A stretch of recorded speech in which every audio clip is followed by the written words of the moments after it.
Allez, on démoule ça. Qu'est-ce qu'on va faire d'abord? Tout ce qui est autour là.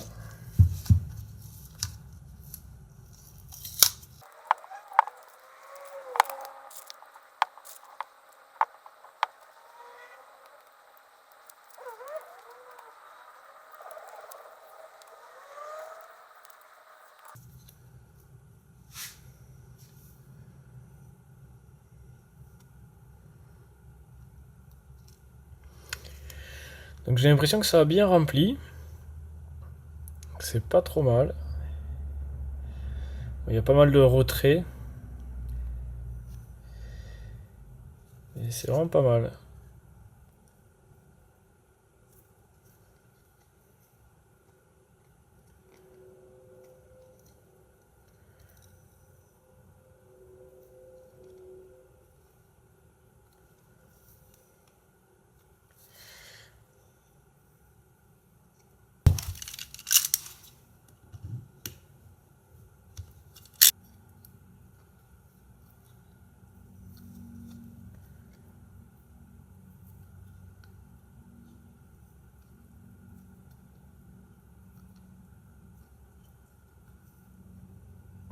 Ouais, les beaux transferts.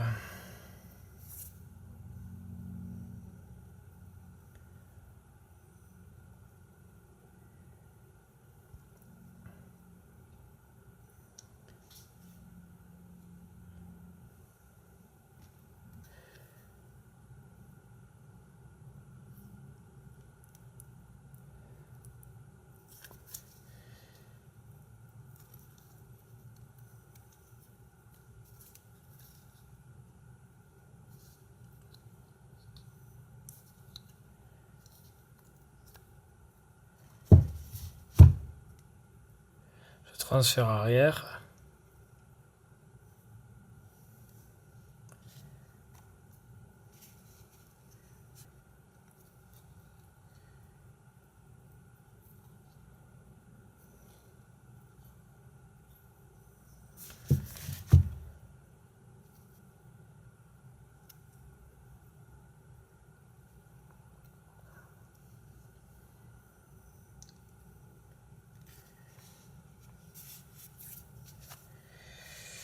L'échappement, je sais pas s'il va sortir.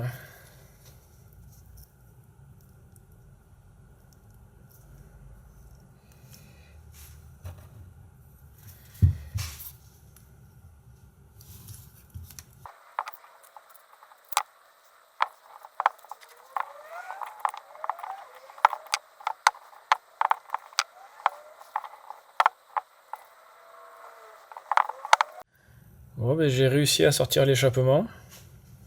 Et je l'ai bien mascagné quand même. En même temps, de sortir de ce côté-là, il fallait que la matière se comprime, c'était pas possible. Alors, je pensais que ça allait se découper. Mais non, ça a tenu bon quand même. Mais ça s'est arraché et déformé. Donc là, pour le remettre en place, bon, c'est à peu près comme ça, quoi. Voilà, avec un coup de propre. Donc là, on peut voir comment les boosters sont dessinés.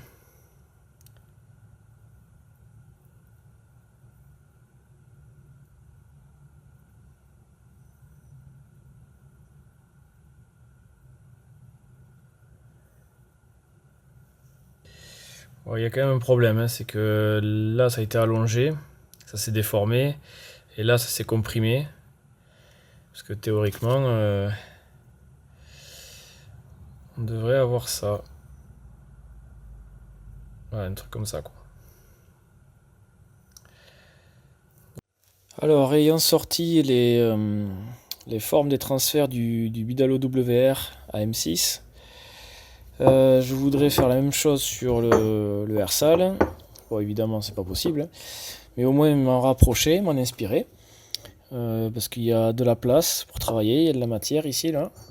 Et le but, c'est pas de faire un moteur de course, hein, c'est d'avoir des diagrammes assez bas, du 180 grammes max ou 175, 120, 175, ouais, ça paraît pas mal, pour que ça reste très agréable à bas régime. La copie de ces transferts là, c'est pour récupérer du couple sur ce moteur là et avoir un petit peu d'eau au régime. Le but n'est pas d'arriver jusqu'à 100 km/h, pas du tout. C'est d'avoir un moteur coupleux et agréable à bas régime et pour les balades vraiment sympa, tout en bénéficiant du couple de la nouvelle technologie des cylindres d'aujourd'hui. Bon, quand on étudie ça de plus près, c'est assez compliqué en fait. Alors, c'est la grosse différence déjà et la grosse difficulté, c'est qu'on voit ici un galbe énorme de ce côté-là, là, pour bien enrouler le transfert, alors qu'ici on est très très fin. Le flux là, il longe le piston tout droit avant d'arriver au bout et faire un coude à 90 degrés, presque. Alors que là, il y a un bel enroulé, on peut le voir ici. Donc on voit là qu'il y a une forme bien enroulée, encore plus pour le transfert arrière. Donc c'est ça qui me paraît vraiment intéressant sur ces transferts là. Et là ça va être compliqué de le faire. Alors pour info, j'ai tracé sur le RSAL les transferts du WR, donc on le voit ici. On le voit là, j'ai tracé en noir. Donc on arrive au bord ici, sachant que sur un carter on est dehors, on est 1 mm à côté, donc c'est mort. Donc il va falloir resserrer ici, là de 2 mm, pourquoi pas. Ici on tombe juste au bord du carter aussi, pareil, on tombe au bord de ça, là, donc il n'y a pas de face de joint. Donc là il faudra décaler d'un bon millimètre ici, bon pourquoi pas. L'avantage, on va dire que si on resserre ici, c'est qu'on a un piston en 39 alors qu'ici on est en 40. Bon, on resserre de 1 mm de chaque côté et le piston il est plus petit de 0,5 de chaque côté. Pourquoi pas. Donc on a à peu près la même place mais sans plus. Autant enlever de la matière, je vois à peu près comment faire, mais en rajouter pour avoir le galbe là c'est beaucoup plus compliqué. Donc j'avais bien envie de débourrer tout le transfert jusqu'au bout et d'y venir insérer une pièce, un bloc d'alu que j'aurais fraisé sur table et que je viendrais insérer ici en faisant bien gaffe d'avoir l'étanchéité tout autour. Pour insérer une pièce avec le galbe ici, et sur le cylindre je ferai le galbe extérieur. Je pourrais m'amuser à ça, ça sera très compliqué mais ça peut être rigolo. Le résultat pourra être médiocre si j'y arrive, mais bon, juste pour essayer. Le problème c'est que à l'intérieur ça se passe pas comme ça. À l'intérieur, là on voit qu'on a des larges fenêtres avec la barrette entre les deux transferts, entre le port A et port B qui est en plein milieu. Ici on a le petit transfert qui est en plein milieu, donc on n'a pas de barrette. On n'a pas de barrette pour diviser le port. Donc moi je voulais créer le port B derrière. Donc en défonçant toute la matière ici jusqu'au bout, couper la jupe ici, comme sur un bidalo quoi. Aller chercher de la matière bien derrière, parce que les formes de cylindres extérieures sont les mêmes. Et après je débouche à l'intérieur et je fais le port B. Mais le problème c'est que ouais, ce petit transfert là il est bien en plein milieu. On va voir comme ça. Il est bien en plein milieu. Et je vais pas pouvoir le travailler comme je veux. Donc c'est dommage parce qu'en plus il part bien vers l'arrière, donc vraiment il me casse tout ce transfert. Et si je fais le port B derrière il reste pas grand chose. Donc je peux pas partir trop devant non plus. Donc le RSAL il se prête pas bien du tout à la recopie de ces transferts là. Bien sûr les transferts arrière sont par deux et sont énormes, alors que celui-là, certes il est plus large mais il est tout seul. Ce qui laisse beaucoup de place pour le port B avec le hook, le petit retour, le convergent. La face incurvée à droite du port B. Donc je me décourage de le faire sur le RSAL. tant pis. Ça aurait été pas mal parce que lui il a des diagrammes très bas et je voulais un cylindre avec des diagrammes assez bas. Donc lui on va voir ce qu'on peut faire autrement. Ah oui, autre chose aussi, l'échappement ici est beaucoup plus ouvert que le WR. Et des préparateurs qui ont fait des essais au banc m'ont dit que c'est pénalisant ce gros diamètre d'ouverture là. Ça fait perdre beaucoup de couple et donc de la puissance au moteur. Là on est à 25. Donc on a un diamètre 25, alors qu'ici on est sur un diamètre 25 aussi, 25,5. Mais on a deux plats ici de 22 mm. Et je pense que ces plats ont de l'importance. Je pense que ça a une importance.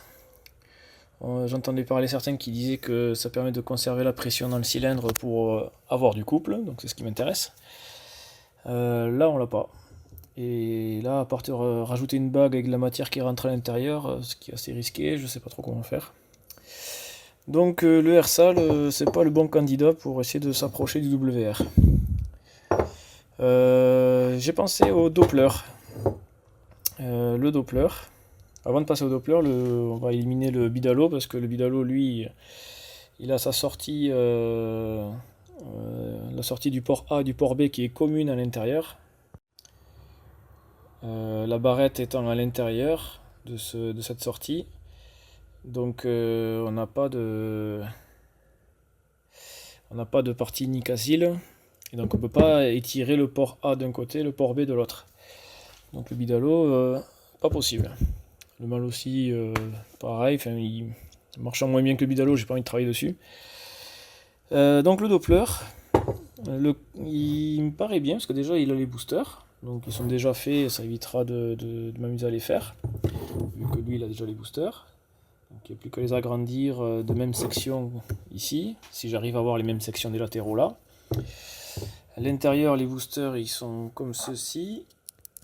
Si on voit quelque chose. Donc là on voit vraiment que le booster il n'y a que lui qui sort là. Voilà. Il y a vraiment une sortie spécifique pour lui, qui est bien délimitée, qu'on voit ici d'ailleurs. Et donc qui est pas trop mal représenté dans le Doppler. Sauf que le Doppler, lui, c'est dommage.